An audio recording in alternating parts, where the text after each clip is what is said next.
Tahimik akong lumalaban noon.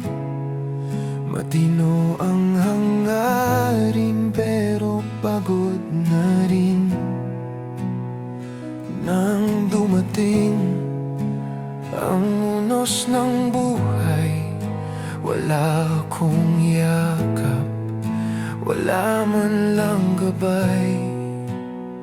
Sa sariling bahay, ako'y naligaw sa piling ng pamilyang di ako tanaw. Pagod ang puso, may sugat ang isip. Sa bawat tanong, ako'y nag-iisa kipit. Hindi ko hiniling na ako'y maligaw. Gusto ko lang may umunawa kahit minsan lang. Pero sa tuwing ako'y hihingi ng tulong, husga ang sagot, hindi yakap o tanong. Panginoon, tulungan mo akong magbago sa gitna ng dilim. Ikaw ang hinahanap ko. Kung mali ang aking tinahak na daan, turuan mo akong bumangon muli. Kahit dahan-dahan,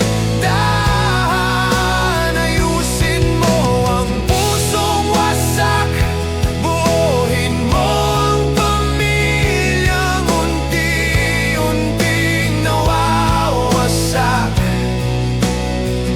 Panginoon, narito lang ako, pagod pero umaasang mababago.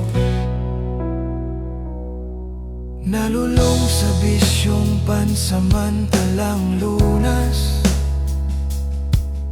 sa pusong matagal nang walang pahinga. Hindi ko ginusto pero doon ako dinala ng lungkot na araw-araw nilang binaliwala.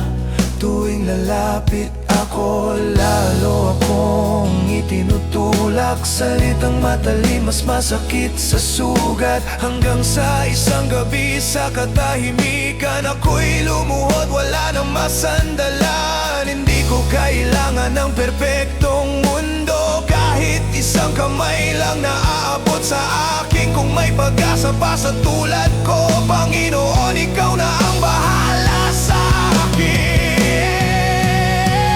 Panginoon, tulungan mo akong magbago. Hawak mo ang bukas na di ko makita ngayon. Kung mahirap man ang aking pag-uwi, hintayin mo ako. Pilit kong binabawi. Ayusin mo ang pusong wasak. Buuin mo ang pamilyang unti-unting nawawasak. Panginoon, wag mo akong bitawan. Ako'y babangon kahit paulit-ulit masaktan.